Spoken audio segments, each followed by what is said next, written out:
Hello, everyone. My name is Van. And I'm Janet. Today, we're going to talk about traumatic brain injury. First, we're going to discuss about the where we get the data, how we get data into MATLAB. We're going to give a little bit information why we choose traumatic brain injury as our topic. And there are several questions that we want to answer during this presentation, and you will see all of the answer, hopefully. And for our data collection, mainly we get the data from the CDC and the NCBI, which is the National Center for Biotechnology Information. We copy the data from this website, import it into MATLAB, and then from MATLAB, we copy the data from this website, we import it into Excel, and from Excel, we import it into MATLAB, and we use MATLAB to read these data and convert it to a table and to graph the data. So because our topic is traumatic brain injuries, we had to get a better understanding about the topic. And this is where Boston University and Johns Hopkins Medicine comes in. They are great in providing information for us to help educate and learn more about TBI. And the reason why we chose traumatic brain injuries is due to a case that arose in 2015. As you all may know, Aaron Hernandez was indicted for first-degree murder back in 2015, and in 2 years, he was found dead in his jail cell. Through an autopsy done by Boston University, they had concluded that he had CTE, which is chronic traumatic encephalopathy, and he also had a severe case of it. CTE is another form of traumatic brain injuries, and because of this, it would explain a lot of his erratic behaviors in his remaining years. Now we're going to move into looking at the overall trends. As you can see by our graphs, in blue is emergency department visits, in orange is hospitalization, and in yellow are deaths.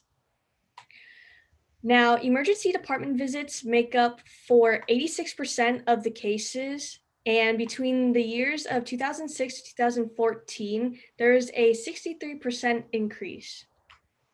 In hospitalization, there is a spike in 2010. However, there is a 3.5% increase, while the deaths remain at a constant rate. It is a 4.3% increase.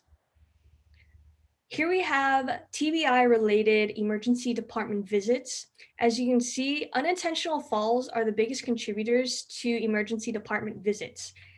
Unintentional falls make up about 94% of the case, and there is a 45% increase throughout the years. On the other hand, we have vehicle motor crashes and someone being struck by or against an object as a close second for emergency department visits. Someone being struck by or against an object has a 29% increase, while vehicle motor crashes have a 12.7% increase. For hospitalization, we also see a similar trend that unintentional falls are the number one reason for all of the cases. It accounts for about 46% for the overall cases, and it has been increased 45.5%, following by motor vehicle crashes.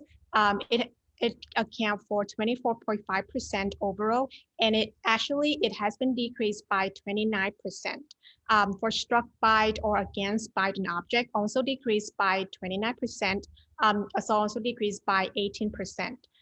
For intentional self-harm injury, it does not show up in the hospitalization graph and the emergency visit graph, because the number of cases are much lower comparing to the other mechanisms.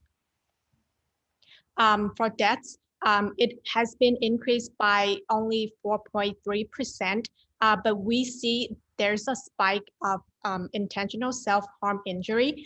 It actually accounts for 30% of the overall cases, and it has been increased by 29%.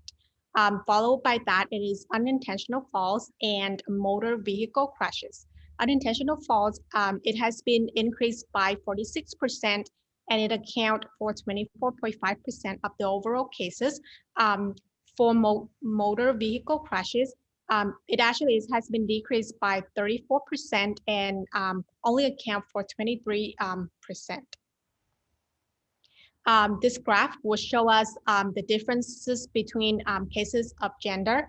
As we can see, the cases of male are much higher than female. It almost double the numbers.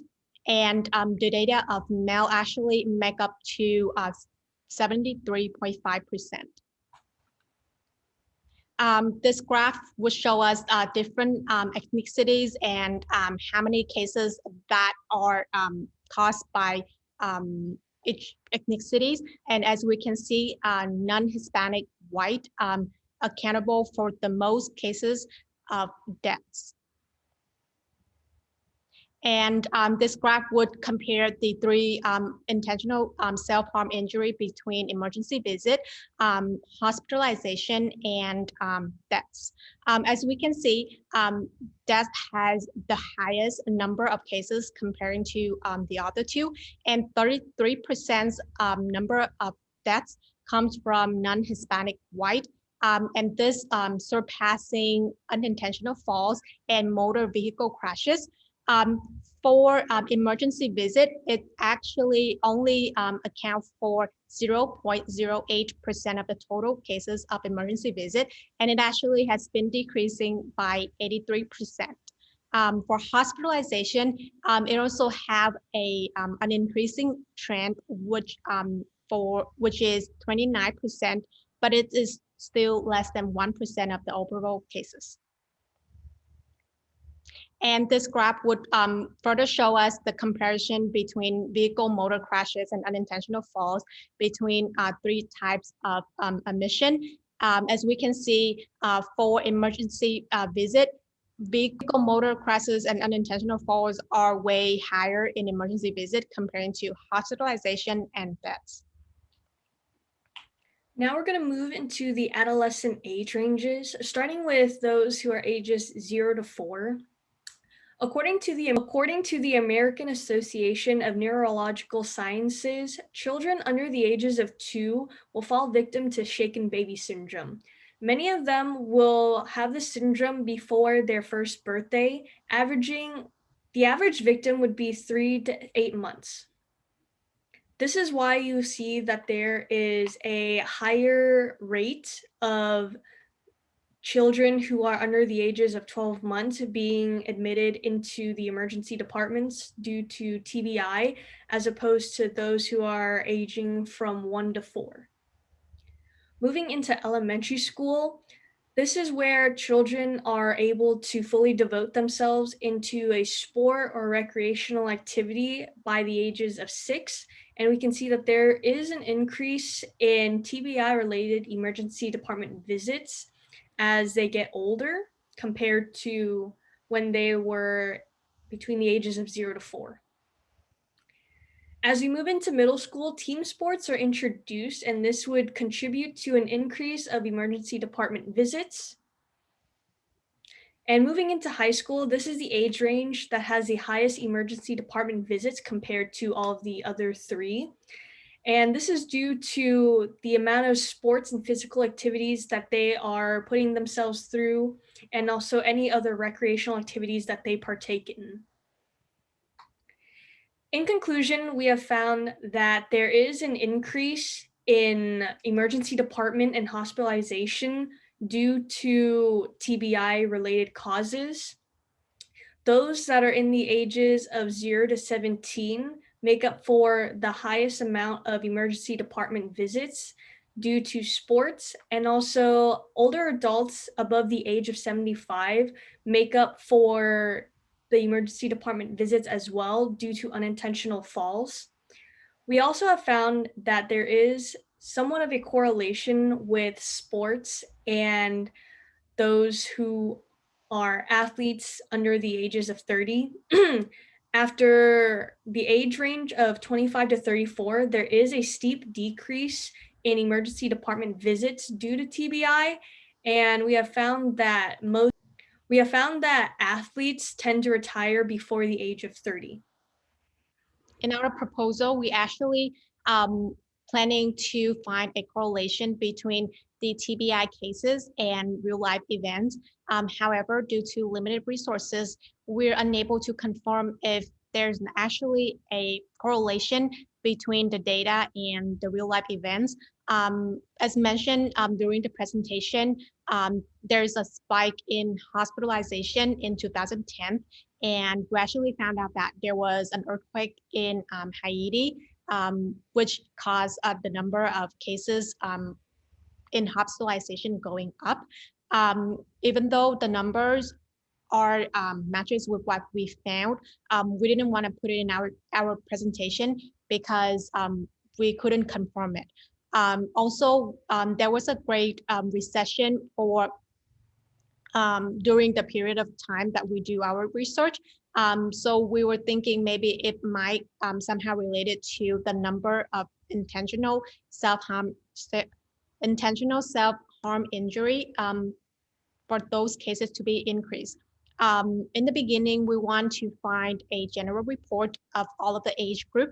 However, we're unable to find the appropriate time frame that we want to do a research on. Also, the different method of conducting the research. Therefore, we're unable to provide those data. And we also plan to find the data of TBI cases all over different regions of the US, but since due to limited resources, we're unable to find them. And originally, we want to do our report from 2006 to 2016. However, due to the inconsistency of the data that we found online, we shortened our time frame from 2006 to 2014. So these are our references, and this is the end of our presentation. We will now open the floor up for any questions. Thank you